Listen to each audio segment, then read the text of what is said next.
He served as an officer in the Israeli Defense Forces, in the paratroopers in the First Lebanon War, and as a liaison between Israel and the U.S. Sixth Fleet during the Gulf War.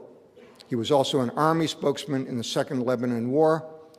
He has acted as a representative of the Israeli Prime Minister's office to Jewish refuseniks in the Soviet Union before the end of the Cold War. He was an advisor to Israel's delegation to the United Nations. He was director of interreligious affairs in the government of the late Yitzhak Rabin.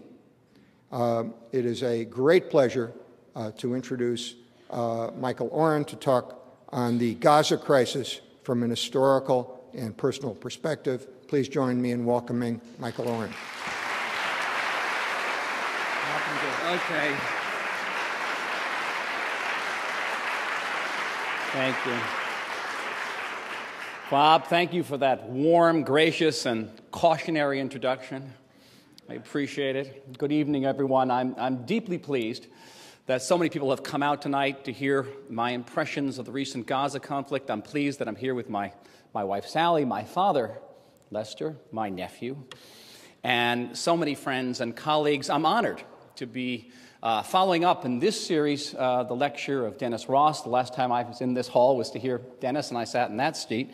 And Dennis, as you heard, now has the privilege and the great weight of attempting to achieve a rapprochement in relations between the United States and Iran based on suspension of Iranian nuclear armaments program and an end to the support for terror in the Middle East.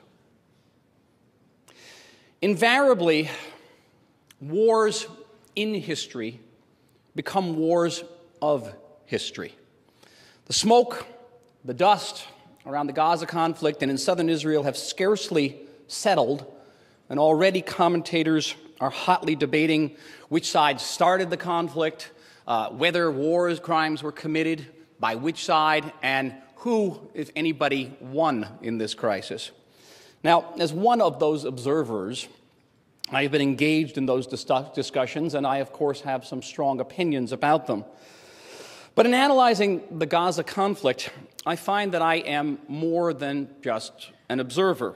I am, firstly, an historian. I'm an historian who has written extensively, including a major chunk of my doctoral dissertation on Gaza, its place in Zionist and Jewish thought, its roles in the annals of the Arab-Israeli conflict, its role in Middle East diplomacy, and more recently in the peace process. And then, in addition to my scholarly interest in Gaza, I'm also a citizen of the State of Israel. I'm a citizen of the State of Israel who has had a long and unremittingly traumatic relationship with the Gaza Strip, and especially with its current Hamas leadership. As an Israeli, I cannot help but regret deeply the civilian casualties in Gaza. Most tragically, the three daughters of Dr. Izzeddin Abu Aish, an Israeli-trained physician and peace activist. But as an Israeli, I cannot forget that my sister-in-law, Joni, a day school teacher from New Haven, Connecticut, a visiting scholar at the Hebrew University, was killed by a Hamas suicide bomber from Gaza. I can't forget the 70,000 Palestinians who packed a sports stadium in Gaza shortly after her murder to reenact the bombing, and they cheered wildly. I can't forget that a Hamas gunman hiding behind his own children shot our oldest son, Yoav, then a Special Forces soldier in the IDF, hiding behind his own children. Yoav recovered. He's fine now, but the scars, physical and psychological, do remain. I will never forget that the people of Gaza elected a government unequivocally committed to the destruction of my family, my state, and my people. Formerly also, I served as a government advisor. You heard Professor Lieber mention this, especially during the early years of the Oslo peace process, and I was involved in efforts to transform Gaza into a model for Israeli-Palestinian coexistence.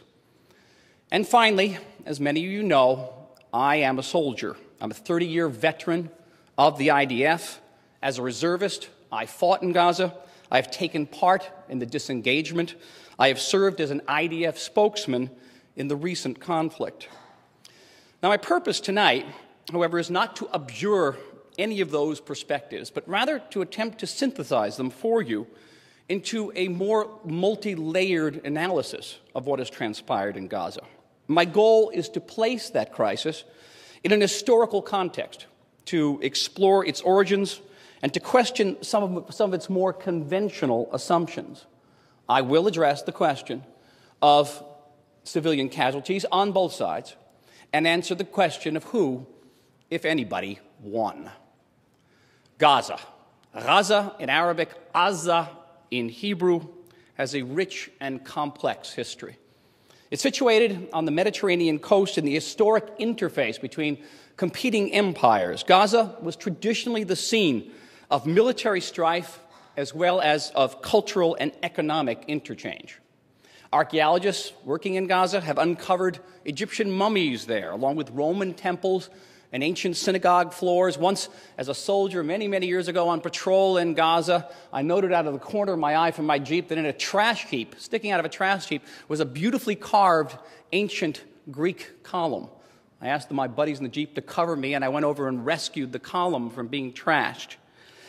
Gaza's heyday came in the Middle Ages, under Arab rule, when it thrived as an entrepot in the spice and textile trade. The English word gauze may derive from the word Gaza. But thereafter, the area's fortunes waned. Napoleon's forces, entering Gaza after the French invasion of Egypt in 1798, found the area to be rife with pestilence and poverty and eerily underpopulated. Indeed, a portion of Gaza's native population is made up of the descendants of Egyptians who fled conscription laws from the Delta area in the mid-19th century. Gaza returned to history as a battlefield, as a scene of some of the heaviest fighting between Turkish and British forces during World War I.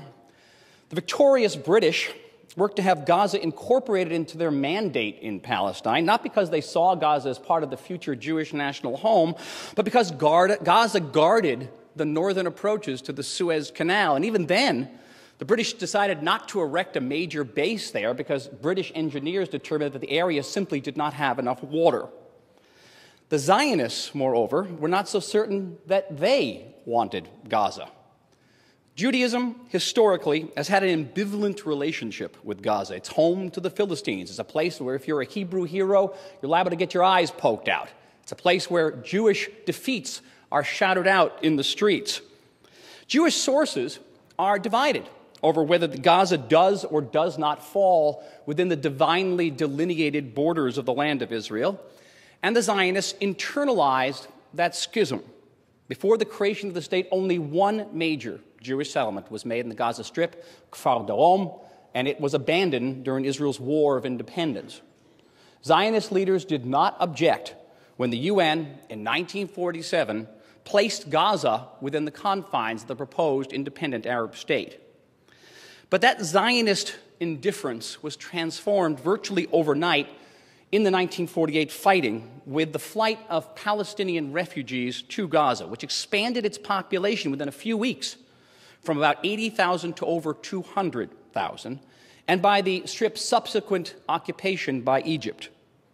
The nascent Jewish state suddenly found itself sandwiched between two hostile Palestinian populations in Gaza and in the West Bank, posing a threat that would plague that state over the next 60 years.